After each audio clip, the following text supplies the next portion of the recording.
तो पिछले एपिसोड में हमने देखा था कि कैसे रियो अपनी स्पिरिचुअल एनर्जी को कंट्रोल करके राजकुमारी को बचा लेता है और राजकुमारी को बचाने की वजह से रियो को किंग के थ्रू स्कॉलरशिप मिलती है। और अब हम देखेंगे आगे। एपिसोड 2 की शुरुआत में हम रियो और सीलिया को देखते हैं, जहाँ पर सीलिया रियो से पूछती है कि क्या तुम्हें कुछ भी पढ़ना लिखना नहीं आता। तो रियो इस बात पे हाँ करता है। तो सीलिया डिसाइड करती है कि वो रियो को क्लास के बाद स्पेशल कोचिंग देगी, जहाँ पे वो उसे पढ़ना और लिखना सिखाएगी। यह सुनकर रियो सीलिया को शुक्रिया अदा करता है और इसी के साथ हमारा सीन शिफ्ट होता है और हम देखते हैं रियो और सीलिया को, जो कि क्लासरूम के बाहर पहुंच चुके होते हैं, जहाँ पर सीलिया गेट खोलते हुए कहती है, तुम्हारा स्वागत है रियो हमारे इस स्कूल में। उसके बाद रियो और सीलिया क्लासरूम में आकर सीलिया रियो को इंट्रोड्यूस करती है और कहती है कि ये हमारा न्यू स्टूडेंट है। यह सुनते से रियो अपना इंट्रोडक्शन देने लगता है और जैसे ही रियो का इंट्रोडक्शन खत्म होता है कि हम क्लास का माहौल देखकर समझ जाते हैं कि रियो को कोई भी इस क्लास में पसंद नहीं करता है। यह सब देख कर रियो समझ जाता है और वो बिना कुछ कहे अपनी सीट पे जाकर बैठ जाता है। रियो के बैठने के बाद शीलिया सबको पढ़ाने लगती है और यही हमें पता चलता है कि शीलिया इतनी कम उम्र में होने के बावजूद भी यहाँ की मैजिशियन टीचर है, मतलब शीलिया एक बहुत ग्रेटेस्ट मैजिशियन है। इसके बाद हमें स्कूल सेशन के बाद का सीन दिखाया जाता है, जहाँ पर हम रियो को शीलिया के कमरे के बाहर देखते हैं, जहाँ पर रियो शीलिया को पुकारते हुए गेट को खटखटा रहा होता है और उसी वक्त शीलिया उस कमरे से बाहर निकलती है और गुस्से में कहती है कि क्या तुम्हें पढ़ना और लिखना नहीं आता है? साफ साफ दरवाजे पे लिखा है कि इस वक्त मैं बिजी हूँ।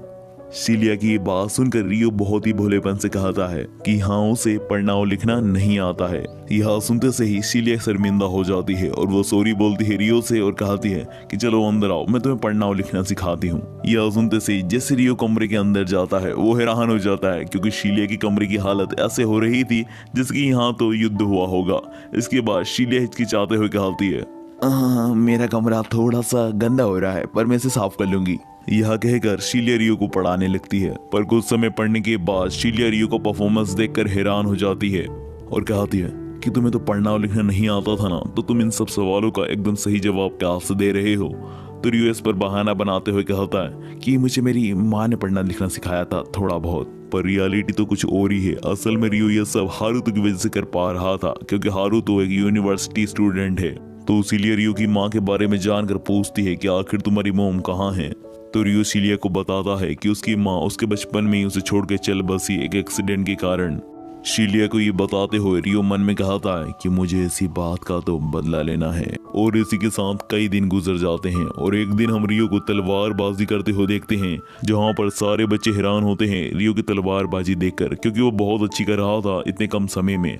पर ऐसा हारुतो की वजह से हो रहा था, क्योंकि हारुतो के दादाजी ने उसे तलवारबाजी सिखाई थी। स्वॉर्ड फाइटिंग के साथ रियो स्टडी में भी काफी अच्छा परफॉर्म कर रहा होता है। वो हमेशा अपनी क्लास में टॉप कर रहा होता है, जिसकी वजह से उसकी क्लास के स्टूडेंट उसे पसंद नहीं कर रहे थे। और तभी हमारा सीन शिफ्ट होकर शीलिया के कमरे में आता है, जहाँ पर हम रियो और शीलिया को बात करते देखते हैं, जहाँ पर रियो से शीलिया कह रही होती है कि तुमने तो पहले टेस्ट में काफी अच्छा परफॉर्म किया रियो सीलिया के कॉम्प्लीमेंट पे शुक्रिया अदा करते हुए कहता है, सेंसे आपके सिर पे कैसे दो प्यारे से फनी से सिंग उग चुके हैं, जरा इसको देखिए। यह सुनकर शीलिया कहती है, ये कोई सिंग नहीं है, ये मेरे बाल है रियो। और इसी के साथ हमारे 4 साल गुजर जाते हैं, जहाँ के पहले सीन में हम रियो की स्वॉर्ड प्रैक्टिस सेशन को देखते हैं, जहाँ पर स्वॉर्ड्समैन टीचर कहते हैं कि आज मैं इस स्कूल में से 4 लोगों को ग्रेजुएट करूंगा एज ए स्वॉर्ड्समैन, जिनको नाइट बनने का भी मौका मिलेगा। तो जिन जिनका मैं नाम ले रहा हूँ वो आगे आ जाए। इसके बाद स्वॉर्ड्समैन टीचर 4 लोगों का नाम लेते हैं, जहाँ पर रियो का भी नाम होता है, जिसे देखकर सारे स्टूडेंट्स हैरान हो जाते हैं और उससे जलने लगते हैं। और एक स्टूडेंट तो ये भी कहता है कि इसे इस ग्रुप में नहीं होना चाहिए। यह सुनकर स्वॉर्ड्समैन कहते हैं कि ये ऑर्डर्स ऊपर से आए हैं रियो की स्किल को देखकर। और इसी के साथ हमारा सीन सीलिया के रूम में शिफ्ट होता है, जहाँ पर हम शीलिया और रियो को बुक अरेंज करते हुए देखते हैं, जहाँ पर शीलिया रियो से कहती है कि क्या तुमने इस बात पे ध्यान दिया। तो रियो कहता है क्या। तो शीलिया कहती है कि अब तुम मेरी एज के लगते हो और मुझसे भी बड़े लगने लगे हो। तो रियो कहता है मतलब मैं समझा नहीं। तो शीलिया ब्लश करते हुए बात को टालकर कहती है कि अब तुम नाइट बनने वाले हो, मतलब इस टूर्नामेंट के बाद तुम ग्रेजुएट हो जाओगे। तो इस पर रियो कहता है कि उससे नाइट नहीं बनना है, उसे एडवेंचरर बनना है, क्योंकि रियो इस वर्ल्ड को और ज्यादा एक्सप्लोर करना चाहता है और साथ ही में वो अपनी माँ और बाप का बदला भी लेना चाहता है।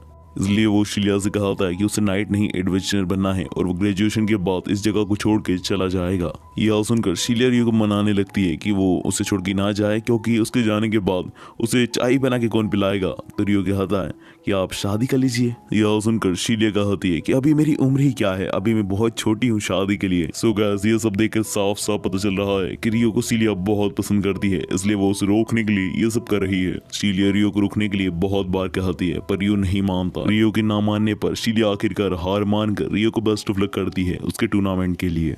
और इसी के साथ हमारा सीन शिफ्ट होकर टूर्नामेंट वाले डे पर आ जाता है, जहां पर अनाउंसर अपना इंट्रोडक्शन देते हुए कहता है, मेरा नाम है एल्बर्ट और मैं इस मैच में अनाउंसर प्लस रेफरी हूँ। फिर वो अनाउंसर अनाउंस करते हुए कहता है कि इस मैच की पहली फाइट के लिए सबसे पहले आएंगे रियो।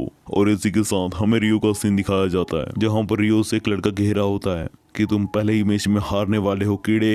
यह सुनने के बावजूद रियो इस बात को नजरअंदाज करता है और वो अपनी फाइट के लिए चला जाता है। और जैसे ही रियो स्टेडियम में पहुंचता है, वैसे ही अनाउंसर रियो के अपोनेंट के नाम अनाउंस करने लगा है और कहता है, तो हमारे दूसरे पार्टिसिपेंट हैं रॉयल गार्ड सोल्जर। इसके बाद हमें उस रॉयल गार्ड की झलक दिखाई जाती है और जहां पर हम देखते हैं कि ये रॉयल गार्ड और कोई नहीं है, ये वही रॉयल गार्ड है जिसने रियो को 5 साल पहले यातनाएं दी थी। इसके बाद रियो और रॉयल गार्ड फाइट के लिए रेडी हो जाते हैं और उसी वक्त रियो को देखकर अनाउंसर के साथ कई सारे लोग हैरान हो जाते हैं, क्योंकि रियो ने बहुत ही यूनिक स्टाइल से स्वार्ड पकड़ रखी होती है।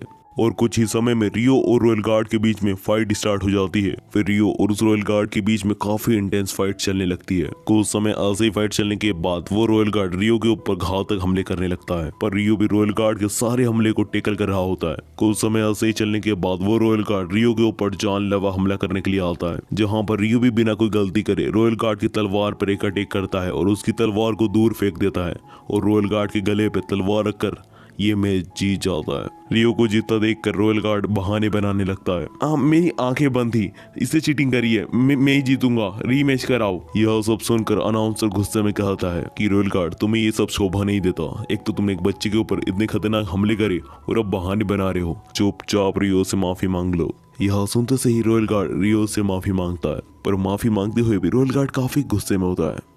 और इसी के साथ हमारा सीन चेंज होता है और हमें रात का सीन दिखाया जाता है, जहां पर हम रॉयल गार्ड को शराब पीते हुए देखते हैं और वहीं पर हम एक और पर्सन को देखते हैं जिसे हमने एपिसोड फर्स्ट में भी देखा था। फिर रॉयल गार्ड शराब में धुत होते हुए उस पर्सन से कहता है कि मैं उस बच्चे को छोड़ूंगा नहीं।